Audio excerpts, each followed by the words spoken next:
choose a program that is aligned to occupation in high demand in the province where your school is currently located. The truth is, most of those provincial nomination pathways that those provinces offer are mostly based on job offer. You either need to have a job offer or you need to have a job experience in that province and in the occupations that are in high demand. So you want to pick something that aligns with that.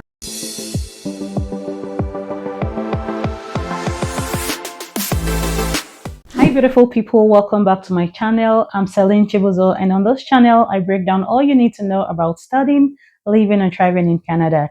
I also like to share my knowledge and life experiences. If this sounds like something you like, why don't you go ahead and hit the subscribe button and turn on your notification bell so that you get notified whenever I post more videos. And for my old subscribers, thank you guys so much for always showing up. Guys, in today's video, I'm finally going to be answering a question that so many people keep asking me. And that question is, what is the best course to study in Canada? At the end of this video, I'm going to give you guys a bonus tip on how to address your letter of explanation after making a choice of program that you want to study. So you want to watch till the end because that will be very helpful. Now, before you go Googling the top courses to study in Canada, let me stop you right there because the course you want to study in Canada will depend largely on two major things, which I'm going to be talking about in this video. So if you're planning to come and study in Canada, or you have somebody who wants to study in Canada, this video is definitely a must watch for you guys. And without further ado, let's dive right into the video for today. First thing to consider before choosing a course to study in Canada is, why do you want to come to Canada in the first place? Your reason for coming to study in Canada can be divided into two broad categories. Firstly, are you coming to Canada to study and go back home? If yes, I'll assume you currently have something working for you. You have a job, you have a career, you have a business, and you're coming to Canada just to study, to enhance your knowledge, to develop or learn a new skill to make you better at what you're currently doing right now. In that case, your course of study should be something that aligns with what you're currently doing in your home country, so that when you're writing your letter of explanation to the visa officer, you can comfortably say, this is what I'm currently doing right now, and I want to take on this course because it's going to help me be better at what I'm doing. For instance, you're into IT, you want to come here to take a program in cybersecurity, data analytics, or you're into fashion and you want to come and study like fashion business management, and it's like, in that case, you should choose something that currently aligns with what you're doing right now. The second option is, if you're coming here to study and stay permanently, you're looking to become a permanent resident or a Canadian citizen.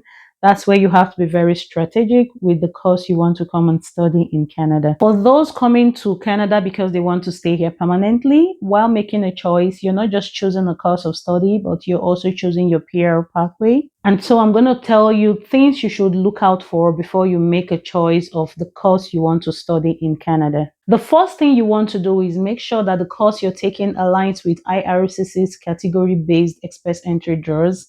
So if you want to apply for permanent resident via the express entry stream, we have category-based draws that IRCC currently does right now.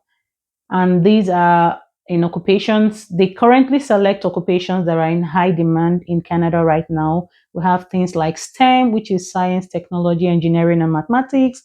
We have those in the education sector.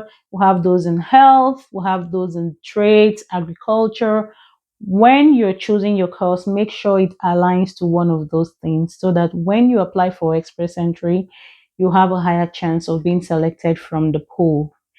And also, most provinces have also made their provincial nomination pathways to also align with this. So you stand a better chance if you choose a course that aligns with one of these occupations. The second thing you want to do is to choose a program that is aligned to occupation in high demand in the province where your school is currently located. Let's say you're coming to study in Ontario, you're coming to study in Manitoba, you're coming to study in New Brunswick, Nova Scotia.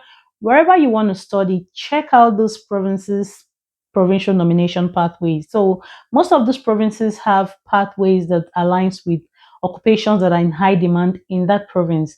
You could read about it, check about the draws they've had in the past, people they've invited previously. It's going to help you to make the right choice and the right decision so that when you graduate, you're able to get a job in that field and work so that you can be able to apply. Because the truth is, most of those provincial nomination pathways that those provinces offer are mostly based on job offer. You either need to have a job offer or you need to have a job experience in that province and in the occupations that are in high demand. So you want to pick something that aligns with that so that when you study, being that you studied in the province, you live there, you already have enough intention to want to be there and it will increase your chances.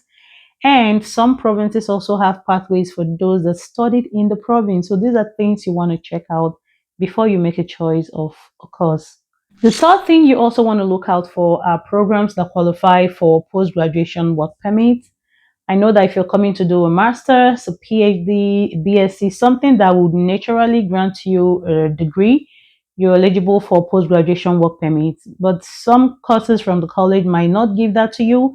So before you choose a program, please make sure that that course you want to take is eligible for post-graduation work permits. So those post-graduation work permits give you an opportunity to gain the much needed Canadian work experience that will help you be able to apply for PR, especially for streams that need you to have work experience. So we have a Canadian experience class. We also have provincial nomination from different provinces, like I mentioned, and some of them require you to have worked in the province for a certain number of times. So if you choose a program that does not have PGWP, you can see that obviously you cannot have the required Canadian work experience. So that's also one thing you need to look out for. The fourth option, which is not very compulsory but recommended, are courses with co-op. So you have some programs that part of it require you to have like co-op kind of placement. When you work in some organizations and you do your placement there, it helps you to gain Canadian work experience. It also helps you to build a relationship with those organizations because most of the times you can apply to them even while you're in school to secure a job opportunity or a job offer that you can start up once you graduate. Okay, so it also helps you to get an idea of what the Canadian industry sector looks like and give you a better chance as well. Before I end this video, there's something I'd also like to mention here. The fact that you studied a particular course does not necessarily mean that you have to work in that field. So we have people who came here to study healthcare management and they find themselves working in Walmart. We have people who came here to study business management, accounting, IT courses, and they find themselves in the health sector because they have to do jobs that align with PR pathway or they decided to change their career. Whatever reason it is, just know that the fact that you studied a particular program or you've studied a particular course does not necessarily mean that you're going to get a job in that field. It will also increase your chances, on the other hand, of also getting a job in that field. So let's say you studied cybersecurity and they need somebody that studied cybersecurity. You have a better chance of getting the job because you already studied something like that. Or you studied insurance or insurance risk management, and the province where you're located have like draws or they need people in insurance sector, you can apply and get it. You have a higher chance that somebody who came to study healthcare management wanting to take up cybersecurity job, you don't have the training, you don't have the education. There is absolutely no way you can be taken for those kind of jobs. So I mentioned earlier that I was going to give you guys a bonus tip. After selecting your course of study in Canada, the visa officer wants to see the logic behind what you're studying. So that's the tip. Whatever you're studying or whatever you've chosen to study, make sure it aligns with what you're currently doing right now or what you studied earlier. Or you should have a very good explanation and convince the visa officer as to why you want to change careers. So what I'm basically saying is the course you're coming to study should be for either career progression. You studied IT before or you studied agriculture before and now you want to come and take something in agriculture as well, like a field or a certain area, then you're telling the visa officer that this is what I studied before. I'm coming to do this now because it's going to help me in my academic progression.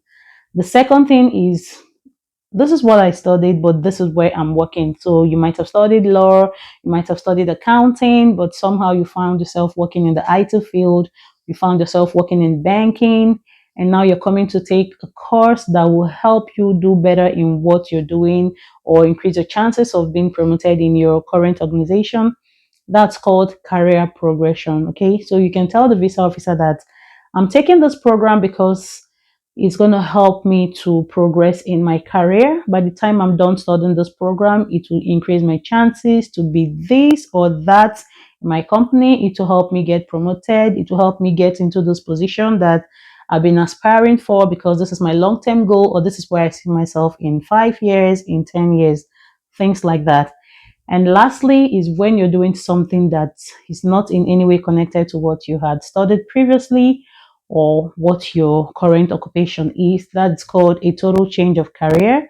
Canada is not against that in any way, but you should be able to convince the visa officer beyond all reasonable doubt why you want to change your career. A typical example is those people who just switch into healthcare, and you probably were into banking before or you're into IT before. It's left for you to tell the visa officer why you want to change into IT or into health. So sometimes you could say your dream have always been to be in health sector, but in your country it was highly competitive. This was what you were able to get into at the time, and so you went ahead to do it over the years thinking that you would get used to it, but haven't practiced it for all this time. You still found that deep down within you, you still have the passion for this health or whatever it is you want to come and do, and you feel that studying it here in Canada will help you to get the right foundation that you need to start up this career or this field of study. Okay, so something like that are the kind of things that you really need when you're explaining it to visa officer, so that you do not get denied based on purpose of visit. So these are my thoughts on the best courses you need to pick, or the best courses you need to choose when you're coming to study in Canada. I think you should also make your research. Everything you need is on the website, is on IRCC's website. Think about it, decide, be strategic, and I wish you all the best. I hope you found this video helpful. Make sure you share it to somebody who needs it, and give it a thumbs up, give it a like. Thank you, and see you in my next video.